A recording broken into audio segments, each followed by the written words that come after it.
కేంద్ర మంత్రి నితిన్ గడ్కరీతో తెలంగాణ సీఎం రేవంత్ రెడ్డి భేటీ అయ్యారు. ఈ భేటీలో మంత్రి కోమటిరెడ్డి వెంకటరెడ్డి కూడా పాల్గొన్నారు. గంటకు పైగా జరిగిన ఈ భేటీలో పలు అంశాలను కేంద్ర మంత్రి దృష్టికి సీఎం తీసుకెళ్లారు. ముఖ్యంగా రాష్ట్రంలోని రోడ్ల అభివృద్ధి గురించి వారు మాట్లాడారు.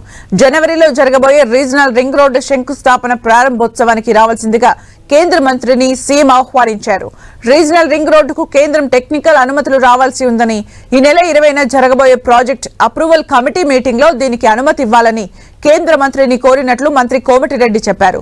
అలాగే కల్వకుర్తి నుంచి శ్రీశైలం వరకు ఎలివేటెడ్ కారిడార్ ప్రతిపాదనలు కేంద్ర మంత్రికి ఇచ్చామని, దానికి ఆయన సానుకూలంగా స్పందించారని తెలిపారు.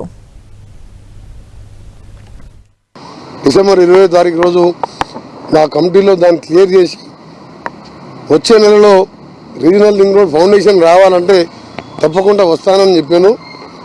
ఇంకా దానికి సంబంధించిన ఫైనాన్షియల్ క్లియరెన్స్ కానీ ఫేజ్ 2 ఏదైతే సదరన్ పార్ట్ ఉందో ఇంకా ల్యాండ్ ఎక్విజిషన్ మా ప్రభుత్వం ఉచితంగా చేసింది. గతంలో చేసింది నార్థన్ పార్ట్కు టోటల్ 100% ల్యాండ్ ఎక్విజిషన్ కంప్లీట్ అయింది. దానికి కూడా టెండర్స్కి పిలిచే విధంగా క్లియరెన్స్ ఇవ్వాలని చెప్పి కోరడం జరిగింది.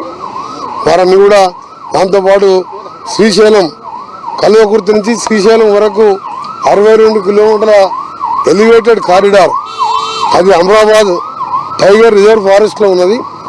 పర్మిషన్ రోడ్ వైడనింగ్ పర్మిషన్ ఇయ్యరు. రోడ్ చిన్నగా ఉన్నది. శ్రీశైలం దేవస్థానానికి పోయే రోడే కాకుండా ఆంధ్రాకు, తెలంగాణకు, తిరుపతి పోవాలన్నా, ప్రకాశం జిల్లాకు పోవాలన్నా 60 కిలోమీటర్లు తగ్గుతుంది. దానికి సంబంధించి కూడా ఫారెస్ట్ క్లెయిమ్స్ ఇప్పటికే దానికి సంబంధించిన దాని అలైన్మెంట్ కూడా ఫిక్స్ చేయడం జరిగింది. స్టేట్ గవర్నమెంట్, మా R&B డిపార్ట్మెంటు దాని ప్రపోజల్ పంపిస్తాం. ఫారెస్ట్ క్లెయిమ్స్ ఒకటి ఈ 2-3 రోజుల్లో తెలంగాణ మా హైదరాబాద్కి ఇక్కడికి పంపిస్తాం.